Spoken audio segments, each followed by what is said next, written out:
Hello everyone, welcome back to my channel. स्वागत है आपका आपके अपने यूट्यूब चैनल में। जी, पशुपति व्रत की जो उद्यापन विधि है वो मैं आपको बताने जा रही हूँ। तो उद्यापन विधि कैसी करनी है आपको। उद्यापन विधि में आपको जैसे 4 सोमवार आप जो पूजा करते हैं सुबह और शाम की, वो आपको सेम करनी है। 5वें सोमवार में भी सुबह और शाम की सेम ही पूजा रहेगी।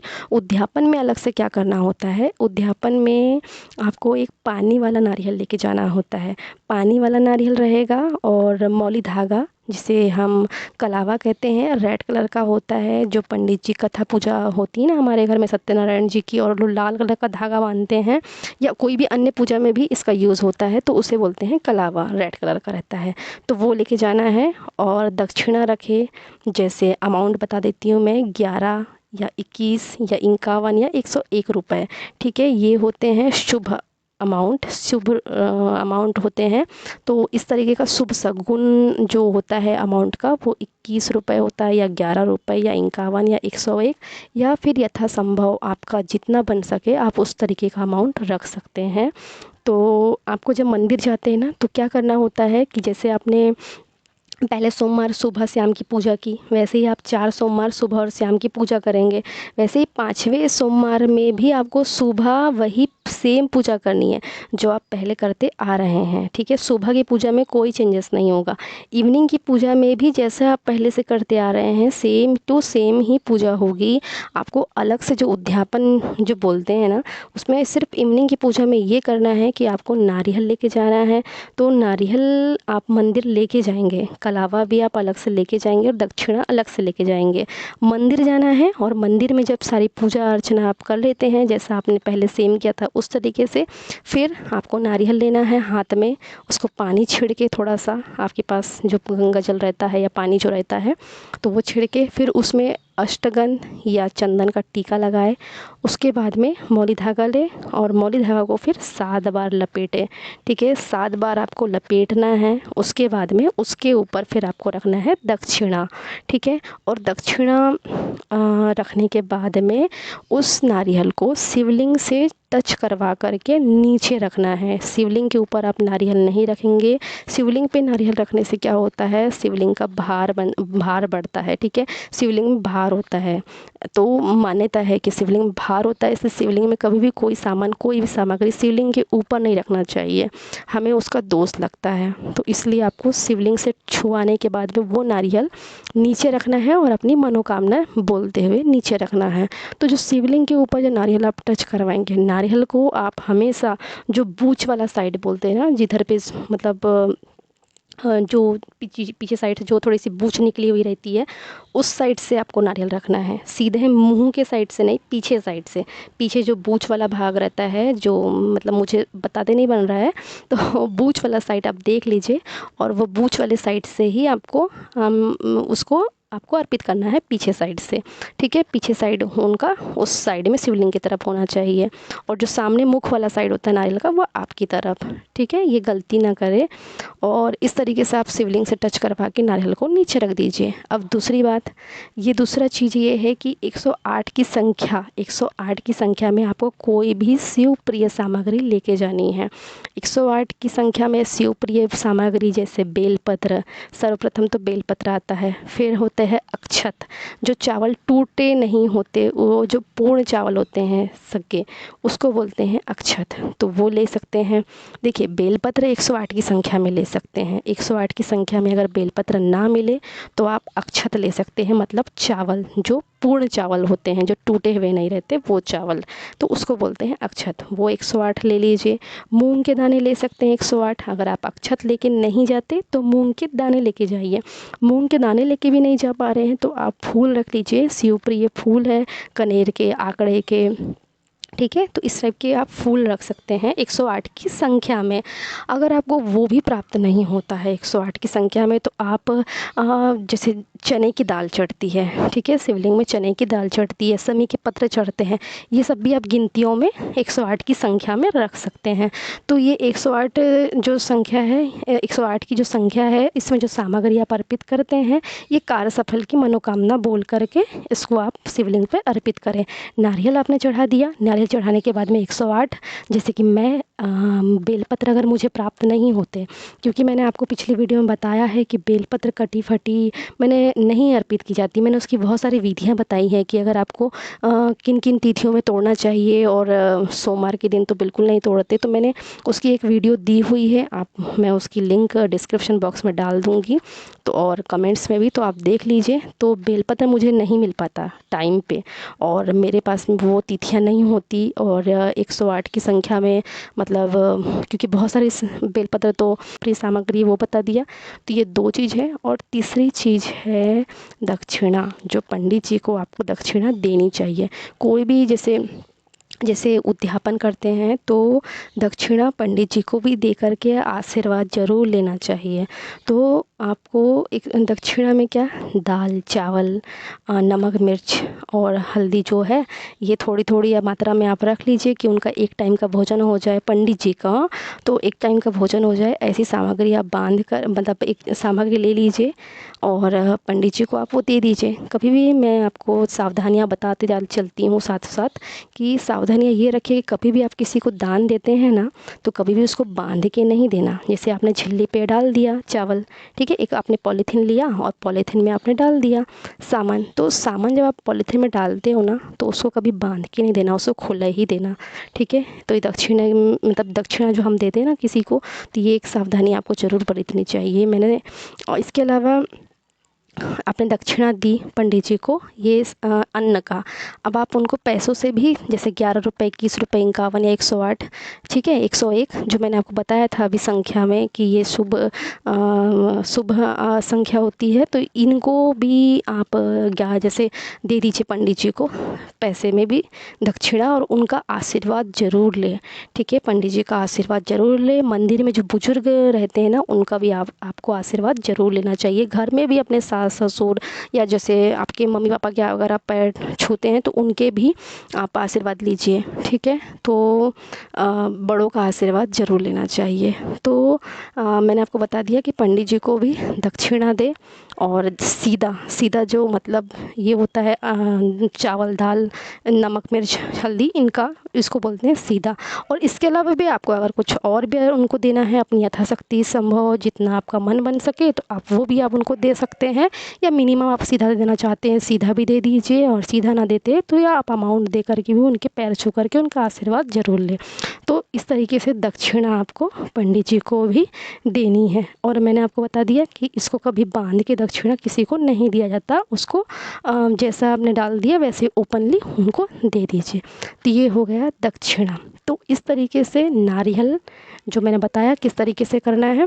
दूसरा बताया मैंने आपको 108 की संख्या में कोई भी शिवप्रिय सामग्री, और दक्षिणा के बारे में जो पंडित जी को दी जाती है। तो ये सारी चीज़ें आपको फॉलो करना है। और आपकी जो उद्यापन जो है वही कि आपको सेम पूजा करनी है। दीपक आपको 6 दीपक नीचे आपको प्रज्वलित करने हैं, मतलब 6 दीपक आपको नीचे उतारने हैं, जिसमें से 5 दीपक आपको प्रज्वलित करने हैं। एक दीपक को नहीं आपको जलाना है, उनको प्रज्वलित नहीं करना है। आपको पूजा हो जाने के बाद में आपको वो दीपक को अपनी थाली में लेना है, ठीक है। और आपको ये भी बता दूं मैं कि जब आप ये नारियल अर्पित कर देते हैं, 108 की संख्या में शिवप्रिय कोई सामग्री अर्पित कर देते हैं, उसके बाद में आपको आरती करनी है। देखिए मैं आपको बताना भूल जाती हूँ वीडियो में कि, पर आप देखिए आरती आपको ज़रूर करनी है, ठीक है। जो आप 5 सोमवार जो पशुपति व्रत करेंगे उसमें सुबह और शाम दोनों टाइम पे आपको आरती ज़रूर करनी है। और कर्पूर गौरम वाली आरती जो अपन है वो भी आपको कर्पूर ज़रूर जलानी है, और ठीक है। उसके बाद में आप फिर दक्षिणा दे दीजिए पंडित जी को। तो ये आपका हो गया। और मैंने ये भी बताया था कि जो अमाउंट पैसों का, तो मैं आपको बता देती हूँ कि जैसे मैं जब व्रत करती हूँ तो मैं कैसे करती हूँ। मैं नारियल के साथ में दक्षिणा रखती हूँ। जैसे जो भी मेरे को अमाउंट रखना है तो मैं नारियल के साथ में दक्षिणा रखती हूँ, ठीक है। इसके अलावा मैं जो पंडित जी हैं उनके लिए अलग से दक्षिणा रखती हूँ पैसों का, ठीक है। तो उसके अलावा मेरी थाली में भी पैसे रहते हैं। जो थाली में मैंने आपको बताया था लास्ट वीडियो में कि पैसे क्यों रखे जाते हैं, कि हम पूजा में कोई भी सामग्री हमारे से छूट गई, कोई कमी रह गई हमारी पूजा की सामग्री में, जैसे बोलते हैं ना कि अरे ये छूट गया, ये हो गया, या कोई सामग्री हमसे छूट गई है, नहीं लेकर आ पाए, किसी से मतलब होता है कि छूट जाती सामग्री, तो वो हमारे पूजा में जो सामग्री छूट गई है, कुछ मिस हो गई है, उसकी जो पूर्णता है, उसकी जो कमी है, वो दक्षिणों से पूर्ति हो जाती है। तो दक्षिणा हमेशा थाली पे भी कुछ पैसे रखना चाहिए, जो बाद में आरती के पश्चात आप वो शिवलिंग में वो दक्षिणा को भी अर्पित कर लीजिए, वापस लेके नहीं आना है, ठीक है। पीरियड्स टाइम से रिलेटेड मैंने आपको बता दिया कि पीरियड्स में भी रहना है, बस उस व्रत को काउंट नहीं करना है। उसके अलावा जो सावधानी है कि प्रसाद का 3 हिस्सा, जी हाँ, कई लोग क्या करते हैं कि प्रसाद का 3 हिस्सा घर से बना के लेके जाते हैं। तो घर से बना करके आपको प्रसाद का 3 हिस्सा लेके नहीं आना है, आपको मंदिर में ही 3 हिस्से बनाने हैं प्रसाद के। उसके अलावा कई लोग क्या होता है कि प्रसाद को बांटने का देखते हैं कि बांट देते हैं, तो प्रसाद का जो तीसरा हिस्सा है वो आपको ही खाना है। अगर आप वो व्रत का तीसरा हिस्सा नहीं खाओगे तो आपका व्रत का कोई लाभ ही नहीं मिलेगा, क्योंकि वो तीसरा हिस्सा ही आपको खाना है, यही व्रत का विधान है, ठीक है। तो तीसरा हिस्सा आपको किसी को नहीं देना है, चाहे बच्चे हो बूढ़े हो, किसी को भी व्रत का ये तीसरा हिस्सा नहीं देना है। इस हिसाब से आप अपने प्रसाद को कैरी करके लेके आए कि वो जब आप रात का भोजन करें ना, तो उसके पहले आपको प्रसाद का तीसरा हिस्सा खाना है। इसके अलावा मैं आपको बता दूं कि छल कपट बुराइयों से दूर रहें। जब आप पशुपति व्रत करते हैं ना, तो आप बस भगवान के ध्यान पे रहिए, बिल्कुल प्रभु का, पशुपति जी का ध्यान करिए। पशुपति का आप एक फ़ोटो डाउनलोड कर लीजिए, अगर आपके पास में पशुपति, जैसे हमारे आसपास पशुपति मंदिर तो नहीं है, तो हम पशुपति जी के दर्शन कर ले सकते हैं, मोबाइल में फ़ोटो देख सकते हैं, उनकी वीडियो देख सकते हैं, वहाँ से उनके दर्शन कर सकते हैं, उनका ध्यान कर सकते हैं। तो पशुपति जी के ही ध्यान में रहिए, किसी से बुराई ना करे, किसी से छल कपट ना करे, किसी की बात का बुरा ना ले, किसी की बात को ऐसे बुरा माने ना, किसी की बात को। मंदिर भी जाते हैं, बहुत सी भीड़ रहती, कभी कभी ज़्यादा, कोई कुछ विधान बताता है, कोई कुछ ही करता है, तो आपको कोई अनुभवी लगता है तो उनकी बात को मानिए। पर जैसे कभी कभी होता है कि भीड़ ज़्यादा है, या किसी बच्चों का डिस्टर्बेंस हो गया, कुछ हो गया, बिल्कुल भी बुरा ना माने। देखिए वो परीक्षा होती है आपकी, और परीक्षा में ही तो इतना सब आता है ना हमारे पीछे। तो परीक्षा के समय में हमें मौन रह करके अपनी सिर्फ पूजा आराधना करना चाहिए, भगवान पे ध्यान लगाना चाहिए, बिल्कुल डिस्टर्ब ना हो, बिल्कुल अपने दिमाग को ना भटकाए, सिर्फ पूजा में ध्यान दीजिए। विधि विधान से आप पूजा करिए, जैसे मैंने स्टेप बाय स्टेप बताया है वैसे करिए। मेरे बताने में और भी आपसे को मेरे से कोई मिस हो जाती है, आपको कोई और भी जानकारी पूछनी है, तो आप बेझिझक मेरे से पूछिए, मैं आपको हमेशा हेल्प करूँगी। और जो भी आप और में मेरे से कोई क्वेश्चन पूछेंगे तो वो मैं आपको ज़रूर गाइड करूँगी, ज़रूर बताऊँगी। इसके अलावा देखिए, मेरे को और एक याद आ गया है कि 6 दीपक, ठीक है। दीपक का मैंने आपको बताया था ऑलरेडी कि एक दीपक थाली से जो 6 दीपक है, वो 6 दीपक आपको नीचे मैंने बताया है कि शिवलिंग के ऊपर आपको दीपक नहीं प्रज्वलित करना है, ठीक है। दीपक जो है वो हमेशा आपको शिवलिंग के पास नीचे में आपको प्रज्वलित करनी है। नीचे में उनको अष्टगंध या चंदन का टीका लगा करके स्थान दे दीजिए, ठीक है। नीचे में चंदन का या अष्टगंध का टीका लगा लीजिए, उसके ऊपर फिर आप दीपक को मंडा लीजिए, आप जो बना के लेके आए हैं, और दीपक को फिर आप क्या है प्रज्वलित कर लीजिए। तो 5 दीपक ही आपको प्रज्वलित करने हैं, एक दीपक को नहीं जलाना है।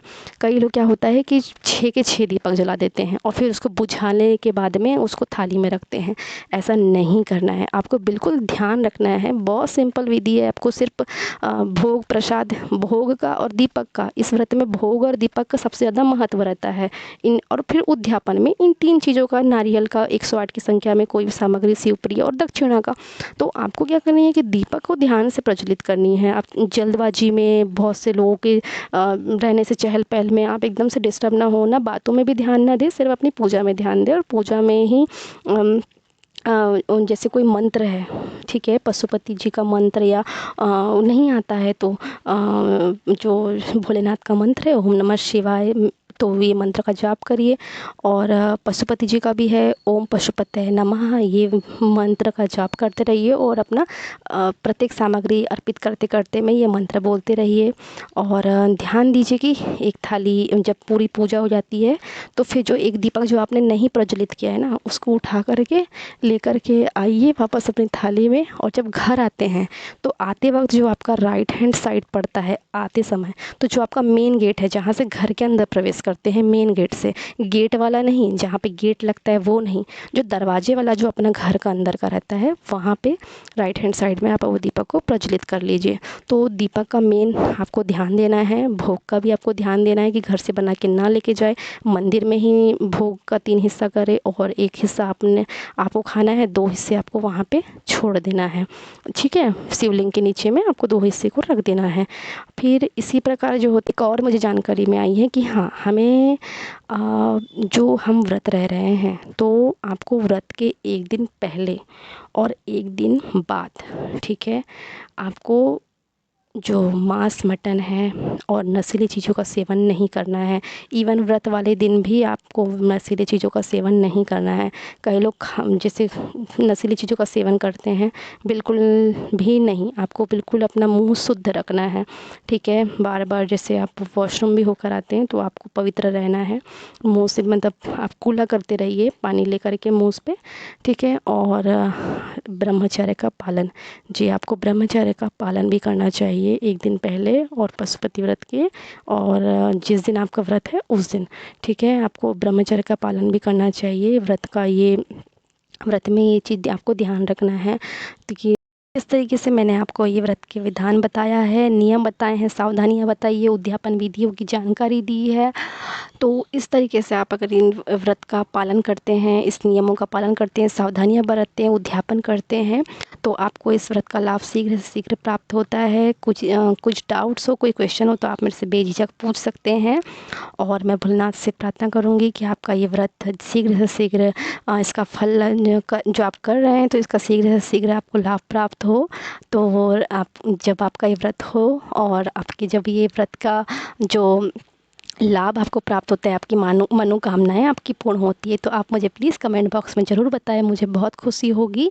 और इसके साथ साथ में मैं आपको बोलना चाहूँगी कि मेरा जो चैनल है उसको आप प्लीज़ सब्सक्राइब करें, शेयर करें और कमेंट्स बॉक्स में मुझे कमेंट्स करके मेरा उत्साह बढ़ाएं। कोई जानकारी रहती है आप बेझिझक पूछिए, मैं आप ही के लिए वीडियो बना रही हूँ, आप लोगों को ही मार्गदर्शन करने के लिए, आपको ही गाइड करने के लिए मैं वीडियो बना रही हूँ। तो आप बेझिझक मुझसे सवाल पूछिए, मैं आपका प्रत्येक सवालों का जवाब शीघ्र से शीघ्र देने की कोशिश करूँगी। धन्यवाद, थैंक यू सो मच।